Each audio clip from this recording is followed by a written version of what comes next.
Hi buddy. ఇప్పుడేరా just Hong Kong నుంచి land అయ్యాను. నేను ఎయిర్పోర్ట్ నుంచి డైరెక్ట్ గా అక్కడికి వస్తాను. జ్యోతిలక్ష్మిని ఎక్కించుకుపోతా. ఆల్రెడీ ఒక్కడు ఎక్కించుకుని వెళ్ళిపోయాడు. What are you talking? ఎవడో వచ్చి ఎక్కించుకోవడం ఏంట్రా? ఇచ్చిండే ఆనర్ చేయాలని తెలీదా? అది నార్మల్, నేను చెప్పింది వినంతే. ఇవాళ మర్యాదగా జ్యోతిలక్ష్మి నాకు అప్పగించకపోతే నీ మీద చీటింగ్ కేసు పెడతా. అయినా కస్టమర్స్ ఎమోషన్స్ తో ఆడుకుంటారేంట్రా? మీకు ఏమైనా డబ్బులు కావాలంటే అడుకోండి. 1,00,000 కావాలా, 2 లక్షలు కావాలా, 3 కావాలా, 4 కావాలా, అడుకోండి అంతే. వీడు తొప్పేస్తున్నాడు. 5 లక్షలు ఇస్తాడంట. అదేమో పారిపోయింది. ఇప్పుడు బాస్ కి విషయం చెప్పాలా వద్దా? వద్దురా, చెప్తే చంపేస్తాడు. మనమే పట్టుకుందాం. ఆ ఫోన్ చూడు. చిన్న పిల్లడికి చాక్లెట్ ఇస్తానని ఆశపెట్టి ఆ తర్వాత అది కాకెత్తికి వెళ్ళిపోయిందంటే వాడి పరిస్థితి ఎలా ఉంటుందిరా? ఆ పసి హృదయం ఎంత బాధపడుతుందిరా? రొమాంటిక్ పీపుల్ కూడా పసిపిల్లలు లాంటి వాళ్ళేరా. ఇలా మోసం చేస్తే కస్టమర్స్ మనసులు కూడా చివుక్కుమంటాయిరా. పసి ఉసురు నీకు తగలకపోదురా, నాశనమైపోతావు.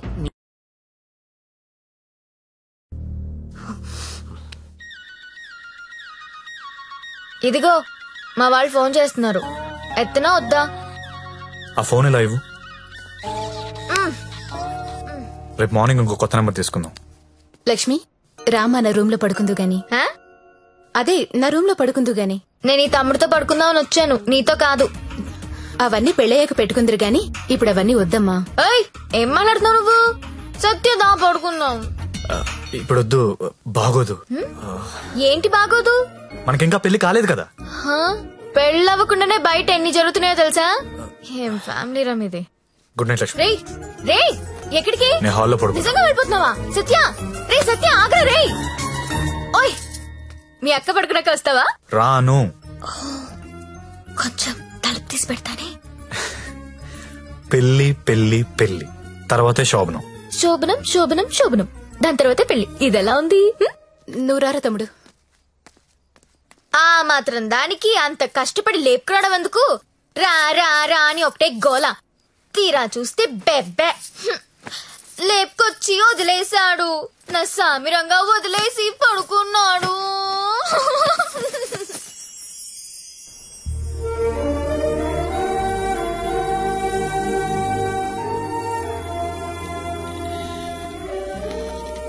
నమస్కారం అమ్మా. నా పేరు అరవింద్ ఘోష్. మా తమ్ముడండి. నమస్తే. నమస్తే అండి. పండిట్జీ, దగ్గరలో మంచి ముహూర్తం చూడండి. పెళ్లి కొడుకు పేరేంటమ్మా? సత్య. పెళ్లి కూతురు నామధ్యేయమ్మా? జ్యోతిలక్ష్మి. నేను కరెక్ట్ గానే విన్నానమ్మా? మీరు కరెక్ట్ గానే విన్నారండి. ఆ అమ్మాయినండి పెళ్లి కూతురు, జ్యోతిలక్ష్మి. ఓ, జ్యోతిలక్ష్మి గారా, నమస్కారం అమ్మా. మీ నక్షత్రం ఏంటమ్మా? నక్షత్రాలు అవి నాకు తెలీదు. పోనీ మీ డేట్ ఆఫ్ బర్త్ అమ్మా? మే 16th. మీరన్నది 16 కదమ్మా? ఏంటో అన్ని కొత్త కొత్తగా వినిపిస్తున్నాయి ఈరోజు.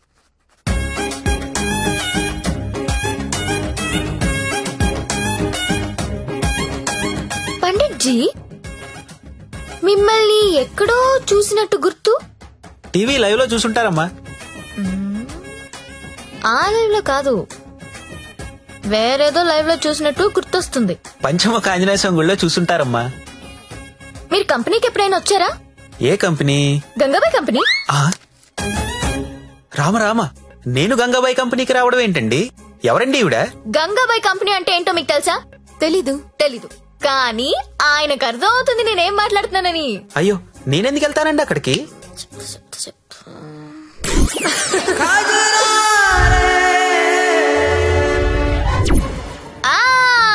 సరోజా. సత్య, నీకు తెలీదు, సారు సరోజకి వీర ఫ్యాను. అమ్మా, నన్ను వదిలేయండి. 18వ తారీఖున పగలు 12 గంటలకు మంచి ముహూర్తం ఉంది. మీరు హ్యాపీగా పెళ్లి చేసుకోండి. దయచేసి నన్ను మాత్రం పెళ్లికి పిలవకండి. పండిట్జీ, పెళ్లి మీరే దగ్గరుండి జరిపించాలి. సరోజ ఎక్కడ వస్తుంది? కుజురారే కుజురారే తెర కల్లే కల్లే నన్నా. ఎప్పుడు? రేపే. అదేదో మాయ చేసి ఉంటుంది, మందు పెట్టేసి ఉంటుంది. వాళ్ళ అక్క లోపుకుంది. ఆయన నువ్వు చెప్పు, అది బాగుంటుందా? నేను బాగుంటాను. నించొక్కర్లేదండి, కూర్చున్నా బాగుంటారు. మీరు కూర్చోండి. పైగా మీకు సొంతలు కూడా ఉంది. ఎటు తిరిగి చూసినా మీరే బాగుంటారు. వాడికి ఎన్నిసార్లు చెప్పాను మిమ్మల్ని పెళ్లి చేసుకోమని, వినడే? ఎందుకు వింటాడు? దాని మొత్తంలో ఉన్నాడు.